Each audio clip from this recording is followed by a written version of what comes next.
Hello everyone, my name is Voltan, and welcome back to the Flat World. Today we're trying to have a chill episode today. And well, if you remember episode 9, I believe it was, we did a world tour because at the time I had just hit day 1000.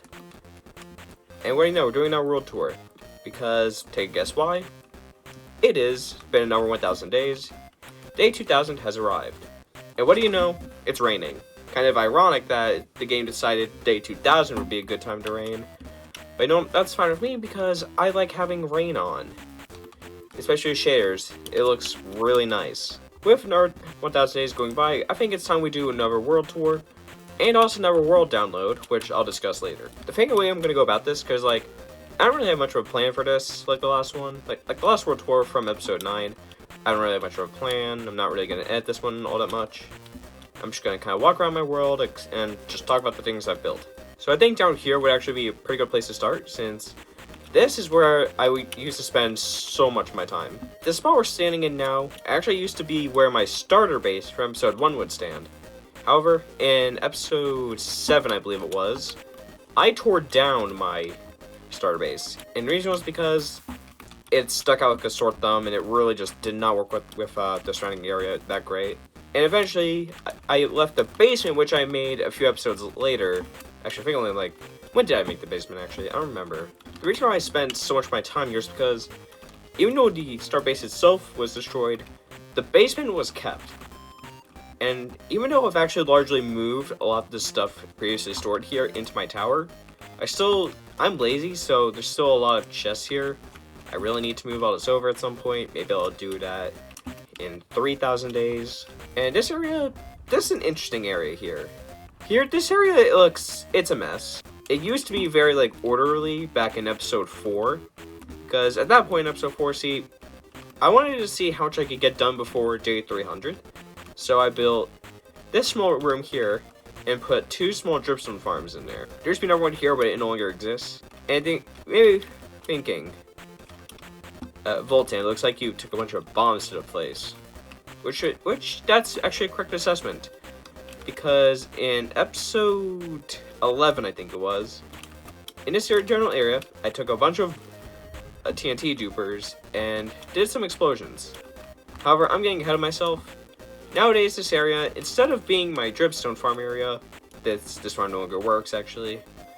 Instead of being where I had my dripstone farm, instead, it's now where I get most of my dirt. Isn't that ominous? Right here we have the town square, and I'm gonna be real with you. This place has seen a lot of changes over all the years. Because I think this world, it's like over a year and a half old now. It's seen a lot. See, there used to actually be a village here. You can see it in episode 1, I believe. And in that episode, I remember just finding this village and just kind of imprisoning the people a little bit. But I left the houses up for a while, actually. Like a couple hundred days, they were still standing.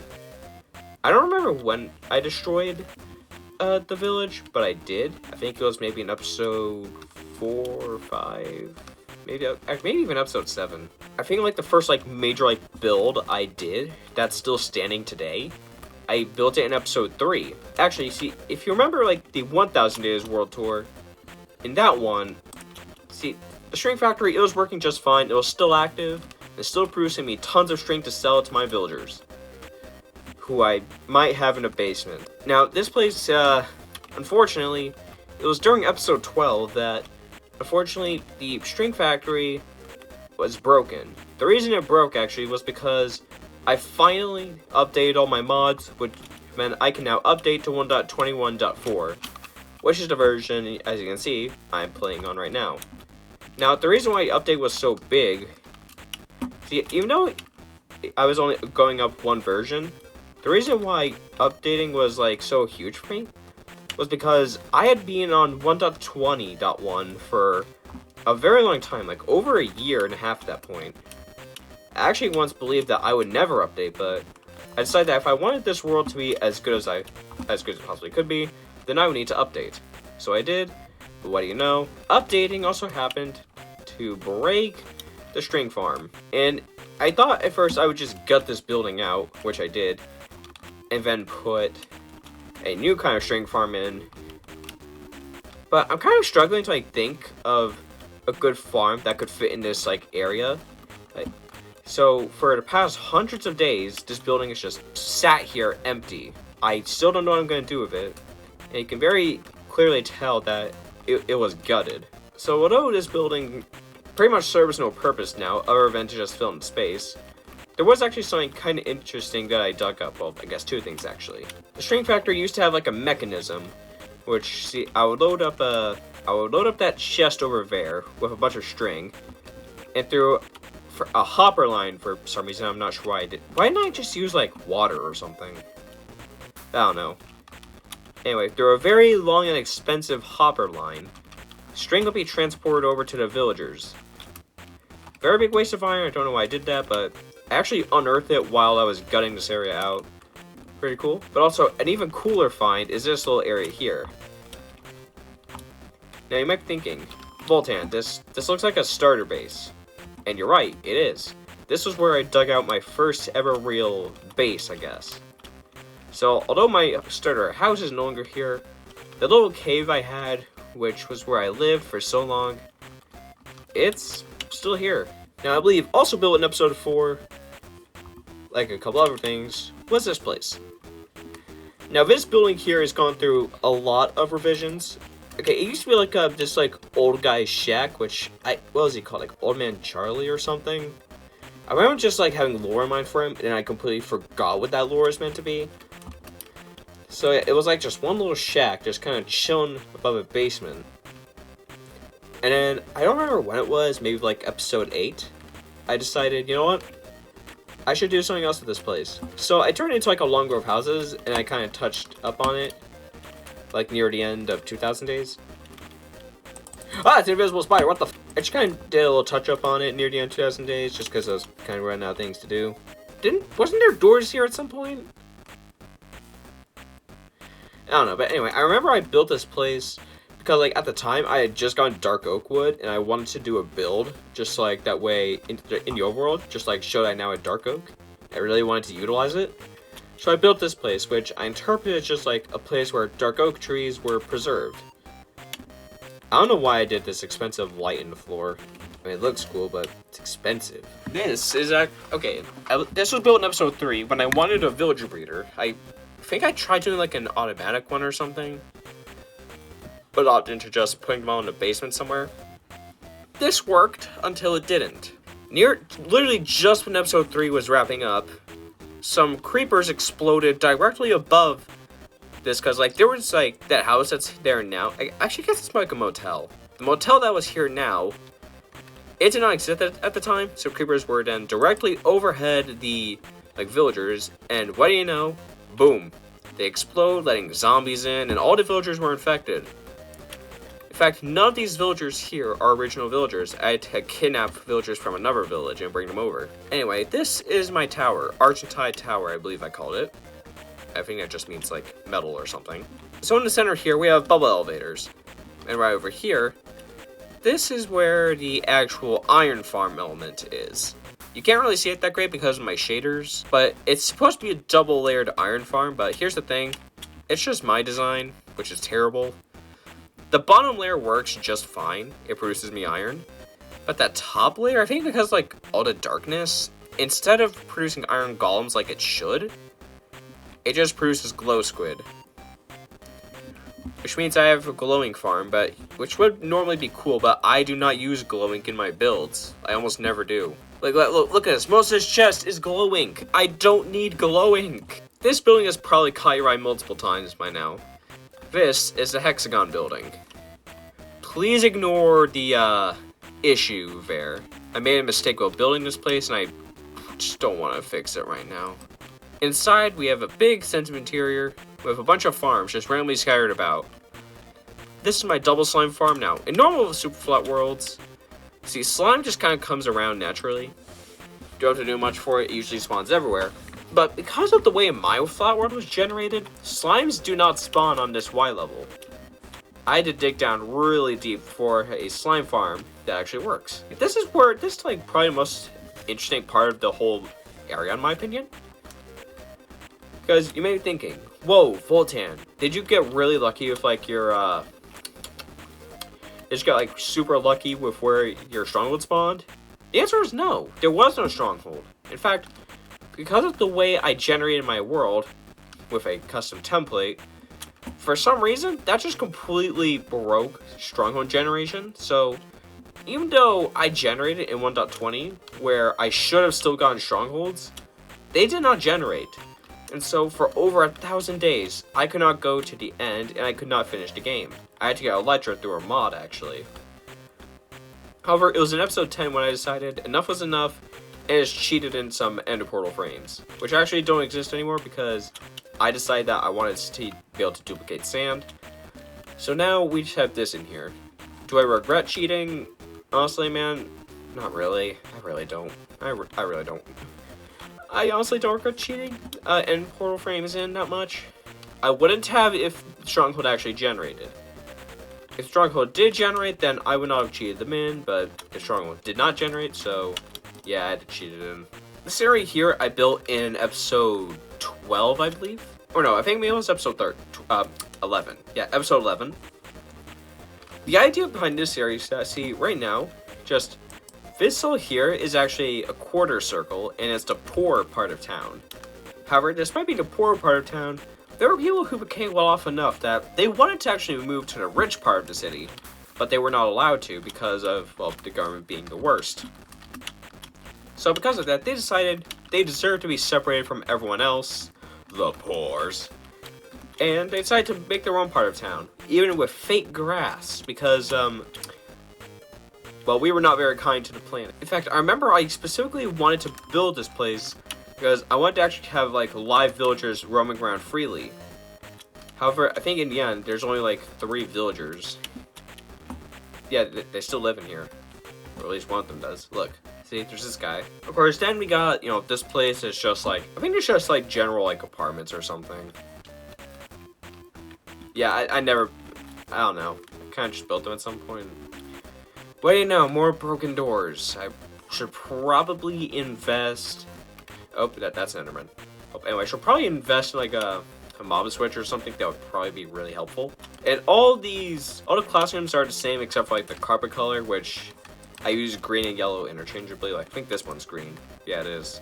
Moving on, there's this little market here. I don't really know why I built one. Honestly, I'm actually considering removing it just because, like, it's just really obsolete in my opinion. It doesn't really make much sense, and honestly, I think it would be better if we moved, like, a market to, like, kind of like the town square. Like, just to give this thing, like, life. Moving along, we got the sheep factory. This place is pretty cool. I actually built this place because I originally wanted to get, like, a bunch of shepherds and sell them wool. Because I have automatic wool farms here. However, because I didn't really have a very good way of removing villagers from the breeder at the time, I decided ultimately to just keep selling string and just wait until the problem came back. You know, what do you know? The problem, the inevitable problem of string not being a good, the inevitable problem of string eventually no longer being a really good way of getting money came up. That whole problem came up, and what do you know? I was unprepared. Here we have the mob factory, which I actually rebuilt in episode 13. Oh, that's not good. Anyway, this is actually where I house my automatic mob farm. It's very efficient, actually. It gets me a lot of resources. Anyway, during episode 13, I actually rebuilt this place because the old exterior is made with jungle wood, and it looked hideous. I rebuilt it with a stone exterior, and it's just so much better now. And that there is actually the new spider farm. However, here's the thing. The rates on that farm are fucking garbage. Here we have actually where I convert villagers into zombie villagers and then cure them again, because then I can get better prices. Here is where I'm meant to store my clerics. Now, are you kidding me again?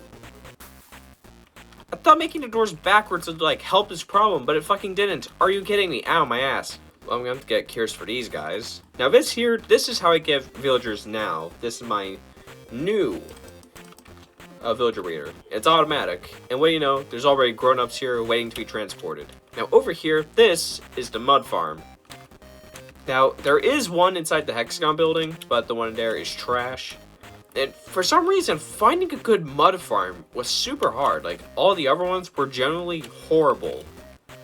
Like, generally trash. And hell, the design I did find was actually not even meant for mud. It was meant to be for clay. I just removed a part that turned the mud into clay and just called it my mud farm. And it does actually work pretty well. Going over here, as you can see, we've had this big road, and I'm going to expand to like other areas in the future. But for now, it mostly goes to town square and to the prison. And also this forest, which I decided to build because I wanted to make use of the wood. And honestly, see, I think this is a much better way of celebrating. I cannot talk, I swear. I figured this would be a better use of my resources. See, like, unlike when I got, like, dark oak, like, all over there, I decided to make a whole building for it. Here, I made a forest, which I honestly think is just way better. Anyway, this big structure here, this is the prison. Now, I'll be honest, I kind of rushed this near the end. Like, the exterior is just kind of flat and boring. Going inside, as you can see, this place actually does have villagers in it. It's a prison. And the thing is, like, the reason why I remember this building taking so long was because I really wanted to use the new pale oak wood. It took kind of a while to get. In fact, it was actually why, oh my god, we imprisoned a golem here too. You know, it's maximum security. But anyway, because I really needed, like, the pale oak wood, I basically had to just wait until I actually got, pale oak wood from the Wandering Trader Farm, which I had not used in ages until that point. Now, before we finish talking about the main city area, yeah, I'm gonna just fly over this mountain real quick, because although there is a build here, I need to also address something, well, that you've probably been seeing for the entire video. What's with the ocean? Because as you remember from the 1000 Days World Tour, this was not here. And you're right, it wasn't.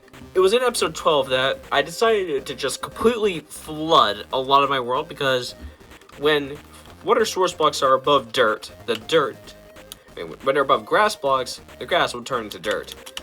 Which I had made the majority, which I wanted to replace all the grass with dirt. I wanted to replace the grass with dirt. I figured this would be the fastest way to do it.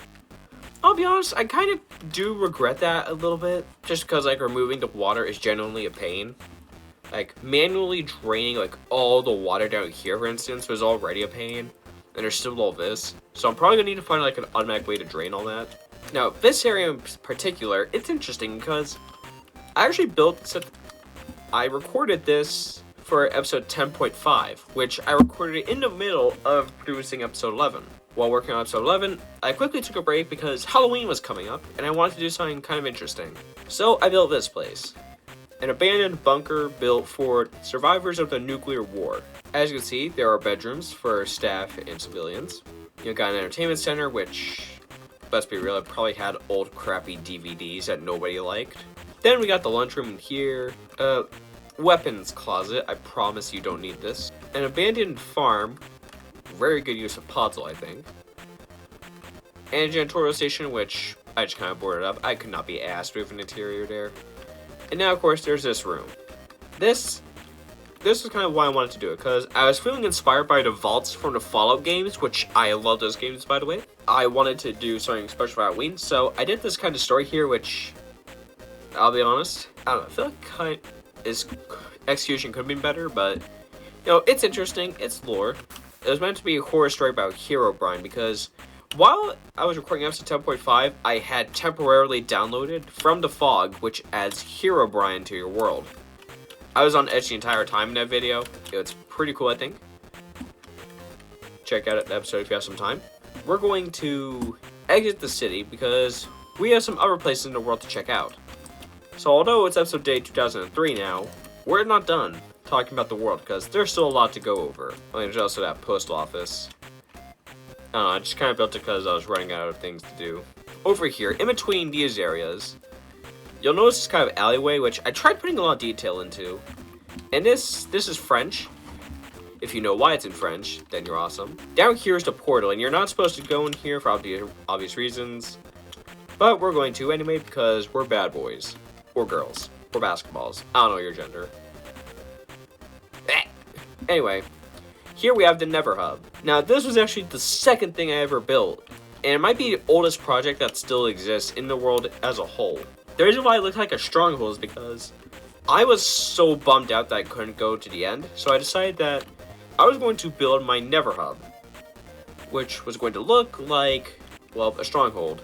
A very customized stronghold, actually, as you'll see later, but still a stronghold nonetheless. I thought it would be fitting if I put the original Eyes of Ender in here. See, when I did end up going to the end, I got new Eyes of Ender, but the original ones, they're still here. They're just chilling here, and they probably will be for the rest of time. Yeah, you got this library, which I tried putting a lot of books in it, but kind of give up. Over here, I wanted to imprison a piglin, which I did. Let me show you his name real quick. Hehe, penis man. Ah! You can probably see why we arrested him now. This is actually how you go into the Nether. I thought instead of imprisoning another piglin, what I would do was make it look like some sort of breakout happened. And they like broke through a wall to rescue their comrade. Then over here is actually probably my favorite room, just because like it has most effort into it. The armory. Anyway, going down these stairs real quick, we'll find actually a few interesting things. We'll come back to that in a moment. Down here, this was episode 5, the big expansion of the Nether Hub. Because still, this was in a time when I did not have access to an elytra. So I thought, what if I got around the Nether by using striders? It was a cool idea, and it was kind of fun, but it was not practical at all. Just because, like, the lava pools only go so far, so it was kind of pointless in the end. But this place is also really cool in that it has a tree museum, where every tree except the pale oak now is on preservation. You know, I think that's pretty cool. I might need to expand this place just a little bit, just so I can get, like, the pale oak in there, and maybe future wood type too. I think it's pretty cool. I don't know anyone else who's done a tree museum before. The reason why this is more impressive, in my opinion, is that it took so long to get all the wood just because it's been super flat. Down there is where I get my netherite. I do a lot of terraforming here too, actually. We're gonna go this way now. It's a time traveling area. And going through the portal. Yeah, I took a lot of glowstone. Anyway, let's go through. I guess that's kind of like a portal, kind of trippy. And we've gone through that portal and ended up here. This is the Memories project, or at least the entrance of it. You're supposed to go through 10 memories of Earth through the past 1,000 years. The current year, by the way, in this world is 3024. I'll probably explain why later. As of now, there's only one memory. May 7th, 2091, Krakow. Here we are, Krakow Outpost Mine. Now, the big room that I was really happy with here was this main area of the cave. Honestly, it just looks so nice in my opinion, even if it is really dark. I also did not originally plan for this, but I figured I would keep an abandoned beacon here. It's a damn expensive piece of decoration, but it's damn cool. Here's zombies. Probably nighttime out there. I don't normally play with shaders, I just have them on because it's a special occasion. But this was the big area that I was really proud of. Of course, I did do some offshoots of this mine. Oh wait, this one goes outside. Here at this area, I don't know, I didn't know what to do with this area, so I just did a cave in. Whatever, that's inevitable, I guess. An interesting fact about the Memories project was actually, I originally wanted it to be a new, quote-unquote dimension. And I came up with this rocky, stony dimension, but it turned into the Memories project, and the whole cave-esque kind of look. It just became this, instead of being a cave dimension, it's just normal cave from the past. And of course, this area here, which, I won't lie, makes me a little nervous. But you know what? I think it's pretty cool. Now, there is a very interesting room somewhere in here. I think it's this way. And yeah, look, there it is. Of course, this area here is caved in, but here, the idea is that here some miners one day, they were mining away when they accidentally found this abandoned government bunker. This is meant to be a nuke. A nuke just sitting on a fat table in a bunker. And what do you know? This is a bunker owned by the Polish government before everything went kaboom. And there's the entrance, which is just not openable at this point, you can probably figure out what happened with this nuke. So going through Never here, you'll notice there's another portal right here. This is where we reach our final destination. Oh, but I know it's nighttime. Alright, everybody, welcome to the last part of the tour, the ruins. Now, this project, the Ruins project as a whole, it means a lot to me. It's also my favorite place in the world right now, I believe. There's a lot to break down, so let's go over it. So this first area here, which, also the portal. I know it's not great, but I couldn't think of anything better to put here. Now, this area here, I immediately dug out this giant-ass lake. For 200 days, it took a while to dig out all of that land, rock included, then put mud in it, which extended the build time. Just put like a abandoned structure in there with a bunch of trees. Albeit it looks really cool. Which that might all sound kind of pointless, but there's a reason why I built this. This is actually a recreation of the base I built, my first ever super flat world.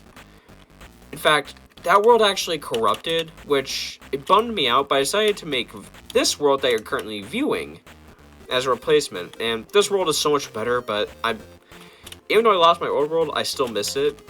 I like this world, but again, I still miss my old world. So I decided to preserve it. Like this. My old base was never finished, which is why it just kind of doesn't really have a roof. It kind of has like a little mix of wood here. That was where I think my old enchantment table in my old world was, actually. I wanted to pay tribute to my old world by kind of making like a ruined version of it here. It's actually a bit smaller than the original, but you know what, I like it still. Finally, here we have this place, which is what I spent the last episode working on. The Ruins in general is an area where I recreate old bases from old worlds to pay respects to them. That's the base for my first ever flat world. This is a base from a previous, just normal survival world. I believe from when 1.17 had just come out, a while ago now. That old island had these big, like, walls, like, exactly like this, going around it, so I've recreated that here. And now, as you can see, this island, it's very bare. But also, the original island from that old world, which, as you know, I recreated my old base, and I recreated my old base from the 1.17 world. But also, I don't think that was even finished all that well. So I decided I would allow myself to take a lot of creative liberties with the land here, while also memorializing my old world. So, this is actually meant to be an abandoned army base now, with some actual stuff built over here. And also, that there is a flag of the Republic of Industria. If you don't know what that is, watch episode 8. It has a lot of lore in it. It'll explain a lot. This here is meant to be where weapons would be manufactured. Well, you know, it's a complete ruins now. They got this little courtyard here, it has a few trees, and here, there's some unexplored lore in here, actually. You got this big-ass map, actually, which is outdated now. Whatever, that's fine. Now, in here, well, you know, you have the French flag, and also a lectern. Don't worry, this room, it has more meaning than it... I know it doesn't look like it means much, but it does have some meaning to the lore. This is a creeper buried in the ground. A rather traumatized creeper, actually. Now, you may be wondering, Voltan, why'd you put just a traumatized creeper in the middle of the dirt? Well, dear viewer, this island is meant to be one of my old bases from a very old survival world of mine, memorialized. And on that world, I had another mob farm, like one of those manual ones. And I wanted to decorate the outside of it like a giant traumatized creeper. I don't have many pictures of it, but I managed to find this one. I figured it wouldn't really make much sense to have here, so instead I decided to kind of just leave it mostly buried. But as you can see, even after all this time, still traumatized. Anyway, everyone, that's going to, I think, just kind of wrap up this episode. I know it was kind of a mess, but you know, this is meant to be kind of just like a chill episode where I just kind of go around, talk about the things I've made. Now, there is a few things I should actually address, like before we, you know, part our ways for the time being. it might be best if I do them at my tower, so here we are. Alright, first of all, it's probably going to be a long time until you see this world again. And the reason is because I've got plans. Sometime last year, YouTube friend Flatpixel, also a fellow Superflat YouTuber, made his own game within Minecraft. Kind of inspired by Decked Out. By, who was it? Who made Decked Out, actually? Was it like Django or something? Something like that? I don't remember.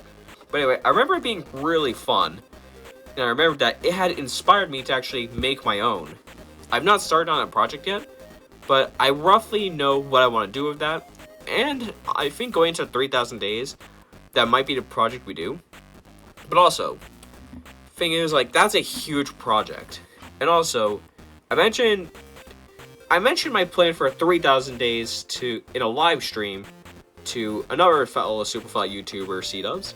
I remember stating that I wanted to try doing just a 3,000 days movie, just straight up 3,000 days. After this episode, I want to try doing just an episode just straight to day 3,000. Just see how I feel. And that is still the plan. So that does mean you will likely not see this world again for, like, over half a year, like, maybe even up to a year. Just because, like, remember, I am a high school student. And, high school, like, especially at my age, I'm 17, high school gets really stressful. It already is stressful in real life, actually. So, it might actually take up to a year before you might even see this world again, like, in a full long-term video. So, I do think it is good that I am letting you know now. Maybe I'll still do, like, other Superfly videos in the meantime. I think that could be really cool. And also, just, like, kind of, like, just explore the lore of this world a bit more, just like in other ways. I think that would be really nice. Now, the other thing, the world download. Back when I finished 1,000 days and did the world tour, I had a world download for 1,000 days, and you know what?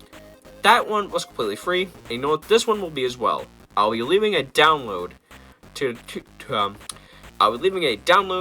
2,000 days world in the description below. You can download it for free, Java only, sorry. It has to be Java only, I'm afraid. Either way, I'm still very happy to share what I've done with you all. And if you can find a way to improve my, honestly, kind of terrible builds, then please show me. I would be super happy to see what you guys can make. Anyway, as the sun sets on day 2004, I believe it is time for us to part ways once again. So, thank you all for watching, and I'll see you all next time. Goodbye.